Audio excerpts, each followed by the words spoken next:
everyone. This is Nomiki Konst. I am a candidate for the 59th District of State Senate District in New York. It is the new 59th District, which runs from Astoria, Long Island City, to Greenpoint, North Williamsburg, and then jumps over to Manhattan, everything from 14th Street east up to UN Plaza. That includes StuyTown, Waterside Plaza, Kips Bay, Murray Hill, Gramercy, etc. I am so honored to have my dear friend Harvey Kaye. He's a professor. He is an expert, a scholar on FDR and Marxism, and I'm just very grateful to have worked with him to develop our Economic Bill of Rights, which we're excited to take to the Capitol, to Albany, when elected on August 23rd. Early voting starts on Saturday, for those of you who didn't know and who live in the district. And so make sure to cast those ballots either early, send in your absentees, or vote on election day. I'm old school. I still do that because it's like a holiday for me if I'm in town on August 23rd. But we're going to talk about some of the issues that we've been just discussing in this district, over and over again. We've toured around, we've gone to forums, we've knocked on, thousands of doors at this point. And one thing is very clear: people are very, very concerned about affordability, the rent, the cost of living, whether or not they can raise a family or take care of their elders, or they can live out their lives in this community. Small businesses are closing left and right at a record rate. Rents are up 33% in the last year. The average rent in Manhattan announced today is over $5,000 a month. Developments are popping up everywhere. Public housing is underfunded. It's under austerity. The federal government cut funds. The state government wants to privatize public housing. We have former Mitchell Lama properties like StuyTown, Waterside Plaza, which are up against folks who have they're secure for their lives in those developments, but they're living with people who are not sure if they can live their lives there because of the private aspect of it. So I think that the Economic Bill of Rights in New York, if we were to present it, hopefully when we do, is going to address so many of these issues. And Harvey Kaye is here to talk about that. Harvey, what is the Economic Bill of Rights, this modern day Economic Bill of Rights, and what inspired you to do this? Okay. The Economic Bill of Rights is rooted in the Franklin Roosevelt administration. It was his aspiration when he took office in 1933 to work towards the development of either an economic declaration of rights. Later, he called it the Four Freedoms. And as long as I've mentioned the Four Freedoms, let me make it clear that the Senate District 59, the new Senate District 59, whether you're on the east side of the East River or the west side of the East River, you look out on Roosevelt Island, specifically at the southern end of the island, the FDR Four Freedoms Park. And if I can be a little immodest, I was the historical advisor to the creation of that park. And I was thrilled to do so. And I also want to point out, in case anyone's wondering, I live in Wisconsin. I've lived here for more than 40 years as a professor in the University of Wisconsin system. But my family's a Brooklyn family. I, as a boy, lived in Queens, New York. And I also want to make clear that my younger daughter, who works for the state of New York, is now a resident of Greenpoint, and thus a citizen of the Senate District number 59. I'll also point out, because it's always good to see Nomi, we're good buddies, that we've known each other for a couple of years now, in good part thanks to the now dear departed friend of ours, Michael Brooks. And every time I think of Michael, I know how much I gained from him in many, many ways, but especially a very dear friend in Nomi. So having said that, let me come back to FDR. So at the beginning of World War II, FDR laid out the idea of the four freedoms, which were freedom of speech and expression, freedom of worship, freedom of religion, that is, freedom from want, and freedom from fear.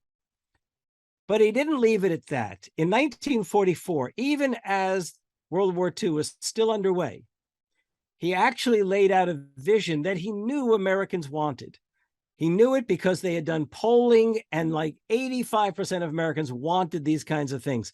They wanted universal health care. They wanted a right to a job with a living wage.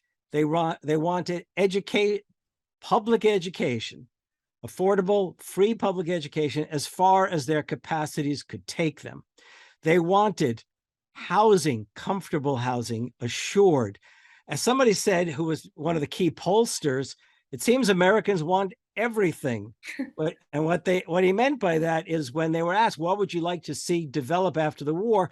They took the idea of freedom from want and freedom from fear, and they laid it out in terms of what they knew was possible, because the New Deal initiatives and the organizing of labor showed Americans what was possible. So anyhow, Americans did not accomplish an economic Bill of Rights after the war, though the GI Bill of Rights served the purpose literally of boosting a whole generation and the national economy and the national, if you like, polity up, because 12 million young Americans could take part in it for the sake of education, housing, etc. Well, it's been all too many years since we've been talking straight out about an economic Bill of Rights. Bernie raised the question earlier. Martin Luther King Jr. raised the question. A. Philip Randolph raised the question. Around the country, we know from polls that even though we've not really asked people, because I don't have the money to run such a poll, we know that Americans want the things that are included in this 21st century economic Bill of Rights. They want the housing assured. They want the job with a living wage. They want public education, free public higher education. They want these things. And they know, given the kinds of wealth that's been accumulated in the hands of folks like Jeff Bezos and others, these big corporate moguls, that it's possible. It's possible.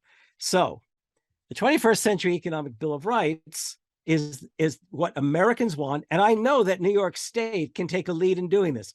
I mean, everyone looks east and west. They know California, New York are these progressive states, but they don't quite realize that New York State has tremendous inequality, New York City in particular.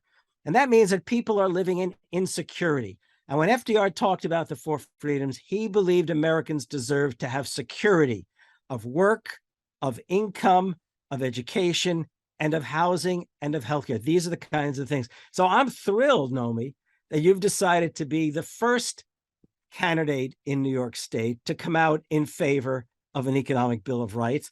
And if I was there, I'd be canvassing for you. You know that. Okay. And I'm with you all the way. Thank you. Well, I'm so glad that you talk about the inequality, because before the pandemic, New York City had the worst inequality in the country in history. And now it's only been exacerbated. We should have learned lessons about making sure that people are able to live in their homes when a crisis hits, whether, especially a crisis like the pandemic, which no one could have expected the consequences that we're still facing. The result, the lessons should have been to invest in our community more. And instead, it's really been speculative markets, real estate markets. It's been raising rent stabilized apartments. It's been raising, rents to the point where it's 33%. 1 out of 3 New Yorkers who signed a lease during the beginning of the pandemic until now faces rent renewal, and they're unable to stay. And so we're seeing our communities change before our eyes at such a rapid rate. And I think that's a reflection of the inequality that is beyond just low income earners to high income earners. It's basically everybody against the high income earners. I mean, who can afford to move into a $7,000 a month 1-bedroom apartment? I just learned across the street from me, they're building a high rise. The 1-bedroom started $7,000. This is not how a city flourishes, and I think it's bad for democracy. And if I can, just end on this, and I'll send it over to you. Send it over to you. We worked very hard to make sure that our Senate was truly Democratic. We had 8 Democrats were caucusing Republicans for too long, holding up our Senate. We had, Republicans in control before. And, the issue that we deal with now is, how do we make sure we turn this Democratic Senate to being a transformational Senate for all New Yorkers and really the rest of the country, which is at a stalemate. There are few parts of this country, and I will argue even to say that New York might be the only place, because there's super majorities in California, for instance, but there's still very much there's a lot of corporate influence there holding up legislation. We are in a race right now against big industry that's trying to make sure that certain Democrats are favoring deals. And in this district in particular, we have the fastest growing city in the country, Long Island City, next to Greenpoint, the second fastest growing, which are all steps away from the largest public housing in the country. This is the epicenter of income inequality. This is the